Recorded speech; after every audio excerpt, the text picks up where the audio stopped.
एक इलाके में कुछ मनचले घूमते रहते हैं। गली वाले समझते हैं कि ये लोग चोर हैं और उन लोगों पर धावा बोल देते हैं। बहुत जोर से जब मोहल्ले में शोर मचता है तो और बहुत सारे लोग निकल कर आते हैं और उनमें से एक व्यक्ति पकड़ में आ जाता है। जब व्यक्ति पकड़ में आ जाता है तो वो लोग उसे इतना पीटते हैं कि पीटते पीटते उस व्यक्ति की मृत्यु हो जाती है। मृत्यु होने के बाद वहां पर पुलिस आती है और पुलिस तहकीकात करती है कि ये व्यक्ति कहाँ का है, तो उसके घर उसकी जो डेड बॉडी थी उसे पहुंचाया जाता है। वो घर वाले उसे देखकर रोने लगते हैं और फूट फूट कर रोने के बाद, उसे पहचानने के बाद अब उसकी अंतिम क्रिया करनी थी। जब उसका अंतिम संस्कार कर कर ये सभी घर वाले घर आते हैं तो इसकी पत्नी कई बार बेहोश हो रही थी, क्योंकि 2 बच्चे अभी बच्चे ही थे जिन्हें छोड़कर ये जवान व्यक्ति इस दुनिया से गया था।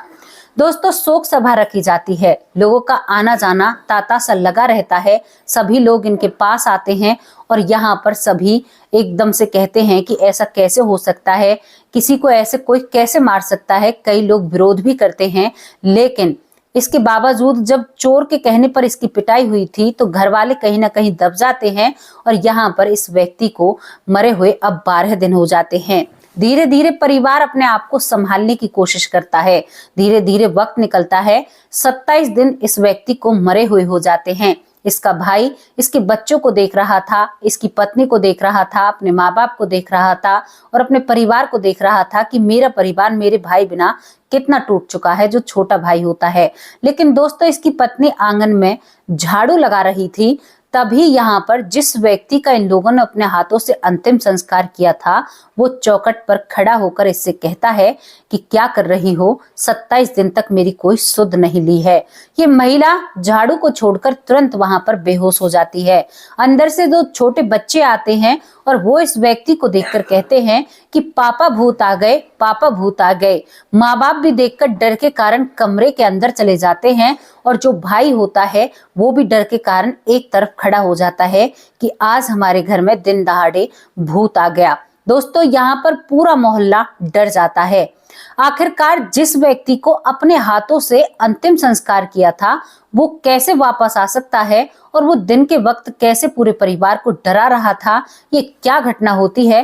दोस्तों, इस घटना को आप लोग सुनोगे तो शायद आपको सीखने के लिए बहुत कुछ मिलेगा और जानकारी आपको बहुत कुछ पता चलेगी और आपको पता चलेगा कि कभी कभी कुछ घटनाएं ऐसी हो जाती हैं जो शायद जीवन भर ताउम्र रहस्य बनी रहती हैं, जिनके रहस्य से पर्दा ही नहीं उठता है। नमस्कार दोस्तों, स्वागत करती हूँ आप सभी का। हमारे YouTube चैनल है वैष्णवी चौधरी के नाम से और इसी नाम से हमारा Facebook पेज है, आप उसे भी फॉलो कर सकते हैं।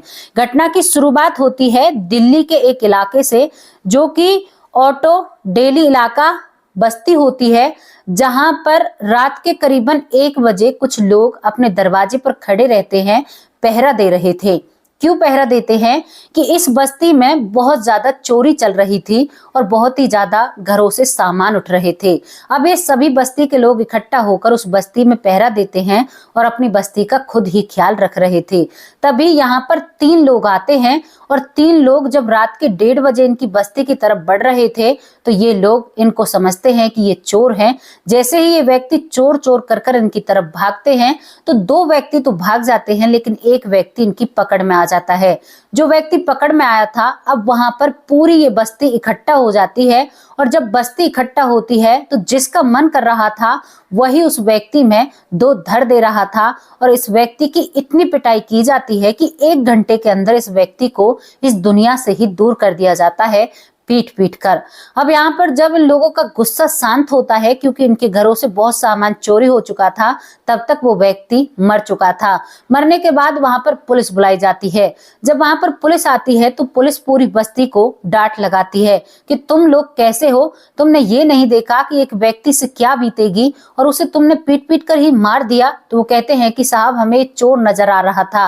अब यहाँ पर इतने लोगों ने ये काम किया था और इस व्यक्ति ने शराब भी पी रखी थी, तभी ये भाग नहीं पाता है। अब पुलिस इस मामले को अपने संज्ञान में लेती है और इस पर अपनी तरह से कार्रवाई शुरू करती है। पुलिस इस व्यक्ति की जब छानबीन करती है, शनाख्त करती है, तो इस बस्ती के पास ही जो ऑटो डेली इलाका था, इसी के पास ही दूसरी बस्ती होती है, वहां का ये व्यक्ति निकलता है और इसका नाम धर्म सिंह होता है, जो कि एक ट्रक ड्राइवर होता है। दोस्तों, ये 23 अगस्त 2015 की घटना होती है, जब इस धर्म सिंह को मारा जाता है, पीट कर मार दिया जाता है। और इस पर अब यहाँ पर पुलिस इनके घर वालों को सनात के लिए बुलाती है। जब घर वालों को सनात के लिए बुलाती है तो इस व्यक्ति को इतना पीटा गया था कि इसके शरीर पर कौन सी ऐसी जगह नहीं थी जहां पर निशान नहीं थे, और घर में भी इस व्यक्ति की बहुत ज्यादा पत्नी से लड़ाई होती रही, और अब की बार भी ये रूठ कर ही घर से आया था। अब इसके बाद क्या होता है कि जब पत्नी को पता चलता है तो पत्नी उसके हाथ को देखती है, क्योंकि उसके पति की हाथ की एक जो कंध की उंगली होती है, ये वाली उंगली, ये नहीं थी पहले से ही, तो इस व्यक्ति की भी वो उंगली नहीं होती है। तो ये चीखें भरने लगती है और वहीं पर बेहोश हो जाती है। दूसरी जो सनात होती है, इस व्यक्ति के मुंह को बहुत बुरी तरह से बिगाड़ दिया गया था, इस तरह से इसको मारा जाता है। जब इसका एक दांत टूटा हुआ था, इसके भाई का भी, यहाँ पर जो इसका भाई गौरव होता है वो देखता है तो इसके भाई का पहले से ही एक दांत टूटा हुआ था, इस डेड बॉडी का भी एक दांत टूटा हुआ होता है, और कपड़े भी ऐसे होते हैं जैसे कि इसका भाई, जिसका नाम धर्म सिंह है, वो पहना करता। अब ये परिवार कह देता है कि ये हमारा ही भाई है और बहुत जोर जोर से रोने लगता है। जब परिवार जोर जोर से रोने लगता है तो पुलिस अब कागज कार्रवाई करती है और इस शरीर को इनको सौंप देती है और कहती है कि चोरी करते हुए तुम्हारे घर का ये सदस्य पकड़ा गया है। अब यहाँ पर एक ट्रक ड्राइवर था तो कोई भी ज्यादा इस बात पर बात खड़ी नहीं करता है, सोचते हैं कि दारू पिया करता था, शायद ऐसा काम भी करने लग गया हो, शायद इसकी ही गलती हो। घर वाले चुपचाप अपनी उस डेड बॉडी को घर ले जाते हैं, लेकिन यहाँ पर जो इसकी पत्नी होती है वो बहुत ज्यादा बददुआ देती है, उस पूरी कॉलोनी को बददुआ देती है कि कोई चोरी करता है तो इसका ये मतलब नहीं है उसको इस तरह से मारा पीटा जाए, क्योंकि उस महिला को बहुत दुख था अपने पति का, वो बहुत विलाप करती है। घर ले जाने के बाद घर वाले संभाले नहीं संभल रहे थे, लेकिन इसका अंतिम संस्कार कर दिया जाता है। इसका जो भाई गौरव होता है उसके हाथों के जरिए अंतिम संस्कार हो जाता है। शोक सभा होती है, लोगों का आना जाना लगा रहता है, लोग समझाने की कोशिश करते हैं, पुलिस पर भी दबाव बनाने की कोशिश की जाती है कि भाई ऐसे कैसे मार दिया, कोई हमारा इतना बड़ा चोर थोड़ी था, शराब बराब पी लिया करता था। लेकिन पुलिस भी कहती है कि चोरी करते हुए पकड़ा गया है तो इसमें कुछ नहीं कर सकते, और ये बात यहीं पर थम जाती है।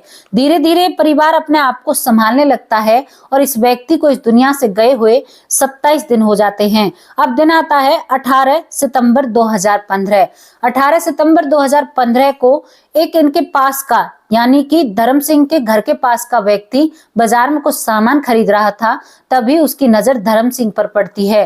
वो घबरा जाता है कि धर्म सिंह को तो हम अपनी आंखों के सामने अंतिम संस्कार हुआ है तो ये जीवित कैसे हो सकता है। उसके बाद वो व्यक्ति उनके घर भागा दौड़ा चला जाता है और कहता है यहाँ पर गौरव से कि गौरव तुम्हारा भाई जीवित है। अब यहाँ पर गौरव कहता है कि तुमने किसी और को देखा होगा, ऐसा कुछ भी नहीं है। लेकिन वो कहता है कि नहीं, मैंने बाजार में देखा है, तुम्हें यकीन ना हो तो चल तुम्हें दिखा कर लाऊं। और जब गौरव इस व्यक्ति के साथ आता है तब तक वहां पर धर्म सिंह नहीं होता है। अब यहाँ पर ये घर की तरफ आ रहा था जो गौरव होता है, उधर यहाँ पर जो धर्म सिंह की पत्नी होती है वो आंगन को झाड़ू लगा रही थी।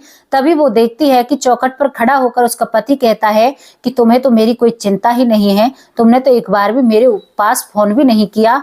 तो इसके बाद वो महिला उसकी तरफ देखती है और बेहोश होकर जमीन पर गिर जाती है। अंदर से दो बच्चे आते हैं, वो देखकर चिल्लाने लगते हैं कि बाबा भूत आया है, पापा भूत बनकर आया है, और वो बच्चे भी वहां से भाग जाते हैं। बाहर से जो गौरव आया था, इसका धर्म का भाई, वो भी डरकर पीछे हो जाता है और पूरे मोहल्ले में जो बस्ती थी ये बात फैल जाती है। बहुत सारे लोग इकट्ठा होते हैं, जो माँ बाप अपने बेटे को देखकर खुश होने चाहिए थे वो भी मायूस से हो जाते हैं इसको देखकर, और वो भी डर जाते हैं और डर के कारण पीछे हट जाते हैं। जब बहुत सारे लोग इकट्ठा हो जाते हैं, यहाँ पर धर्म बहुत ज्यादा हैरान हो रहा था कि ये लोग मुझे देखकर क्यों डर रहे हैं, आखिर मुझ में ऐसा क्या लगा हुआ है। वो अपने आसपास बहुत सारी चीजें देखता है लेकिन कुछ भी उसकी समझ में नहीं आ रहा था। तभी जब बस्ती के लोग इकट्ठा होते हैं तो इकट्ठा होने के बाद बस्ती के लोग इसको बताते हैं कि तुम तो भाई मर चुके थे, तुम कहाँ से आए हो, ये सब कुछ क्या है। तो धर्म कहता है कि क्या तुम सब लोग पागल हो, मैं कैसे मर सकता हूँ, मैं तो बहुत लंबे रूट पर गया हूँ, जहाँ पर मैं ट्रक चलाया करता हूँ, वहां पर सेठ ने मुझे बहुत दूर भेजा है। मैं एक माल लेकर गया था जो कि मुझे 3 राज्यों में लेकर जाना था, असम, बिहार, झारखंड। यहाँ पर मुझे 27 दिन का ये पूरा समय लग जाता है, तुम ये क्या कह ले रहे हो, ऐसा हो ही नहीं सकता, मैं तुम्हारे सामने तो खड़ा हुआ हूँ। अब यहाँ पर सवाल बनते हैं कि जिसको अंतिम संस्कार करने गए थे वो कौन था, फिर इस परिवार ने क्यों उसे अपना धर्म बताया था। बहुत सारे सवाल जन्म ले लेते हैं, लेकिन उसके बाद परिवार को एक खुशी होती है कि हमारे घर का सदस्य जीवित है और यहाँ पर इसको ये सभी गले लगाते हैं और प्यार से इसको बिठाते हैं। दोस्तों, ये खबर पुलिस के कानों में जाती है तो पुलिस यहाँ पर तुरंत आती है और धर्म को उठाती है कि भाई, और उस पूरे परिवार को उठाती है, कहती है कि तुमने झूठी शनाख्त क्यों की। तो यहाँ पर वो लोग कहते हैं कि इतनी उस बॉडी की पिटाई थी, आप देखो हमारे पति की उंगली नहीं है, इसकी भी उंगली नहीं है, यहाँ पर धर्म की उंगली नहीं थी, एक दांत नहीं था। अब वहां पर पुलिस कंफ्यूज हो जाती है, बहुत ज्यादा हैरान हो जाती है। पुलिस के लिए ये बहुत बड़ी गुत्थी बन चुकी थी कि इसको कैसे सुलझाया जाए। उस व्यक्ति की आज तक कभी कोई कंप्लेंट नहीं आई। आसपास इलाकों में जानकारी निकालती है कि कहीं पर किसी व्यक्ति की कोई ऐसी कंप्लेंट दर्ज हो कि कोई व्यक्ति गायब हो, लेकिन कोई भी उस समय की ऐसी कोई कंप्लेंट निकल कर नहीं आती है। यहाँ पर सारी शनाख्त जो घर वालों ने पहचाना था वो सब कुछ सही था, क्योंकि जो लाश मिली थी, जो डेड बॉडी मिली थी, वो भी ऐसे ही कपड़े पहनता था जिसको बस्ती वालों ने मार दिया था जान से, जैसे कपड़े धर्म पहनता है। अब यहाँ पर एक परिवार को एक बेटा मिल चुका था, लेकिन पुलिस इस केस को आज तक भी नहीं सुलझा पाई है। अगर पता चलेगा तो आप लोगों को जरूर बताएंगे। ये गुत्थी कोई भी नहीं सुलझा पाया है कि जिसका अंतिम संस्कार किया था वो व्यक्ति कौन था, कहां से आया था और उसके साथ ऐसा क्यों किया गया। बहुत सारे क्यों निकलते हैं, क्योंकि ये राज की बात है दोस्तों। क्या इनके घर की कोई ऐसी, यहाँ पर पुलिस इस घर वालों की भी तहकीकात निकालती है तो इनके बयान में भी कुछ ऐसा नजर नहीं आता कि ये कुछ गलत कर रहे हैं। यहाँ पर बहुत सारी चीजें ऐसी समझ में आ रही थी कि पुलिस की कुछ समझ में नहीं आता, और ये केस आज भी ऐसे की ऐसे ही पड़ा है, इसके बारे में कोई तहकीकात नहीं हुई है। दोस्तों, ऐसी घटनाएं कभी कभी जन्म ले लेती हैं जिनके कोई ना ही तो जवाब होते हैं, ना ही सवाल होते हैं, और बहुत सारी चीजें एक ऐसी दुनिया में चली जाती हैं। अब इस पर कौन ध्यान देगा, क्योंकि कोई आया ही नहीं है और पुलिस भी आगे अपने कामों को कर रही है। तो इस घटना पर आप क्या कहना चाहते हो?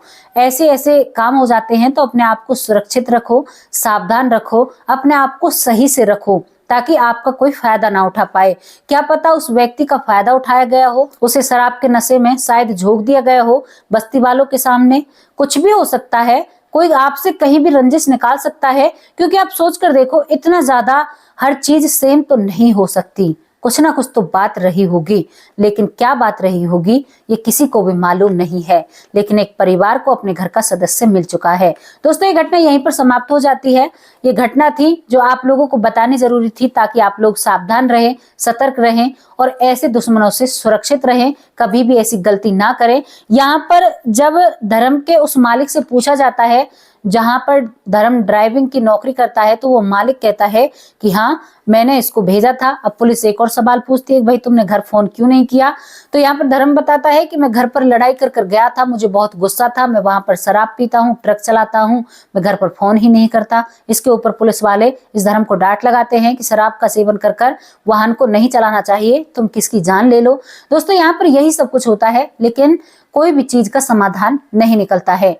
कैसी लगी अपनी राय कमेंट बॉक्स में जरूर रखना। सावधान रहना, सतर्क रहना, कभी भी किसी के झांसे में नहीं आना है आपको, और कभी भी ऐसा नहीं बनना है कि कोई आपका फायदा उठाए, आपके साथ गलत करे, आपकी सारी चीजों को ऐसे रद्द कर दे कि आपका नाम निशान ही इस दुनिया से मिट जाए और किसी को पता भी ना चले कि आप इस दुनिया से जा चुके हो। तो कभी भी किसी के चुंगल में नहीं फंसना है दोस्तों, आपको सावधान रहना है। अब आप लोगों से विदा लेती हूँ। शाम की वीडियो में हाजिर होंगे एक सच्ची और अच्छी स्टोरी के साथ। तब तक के लिए नमस्कार, जय हिंद, जय भारत।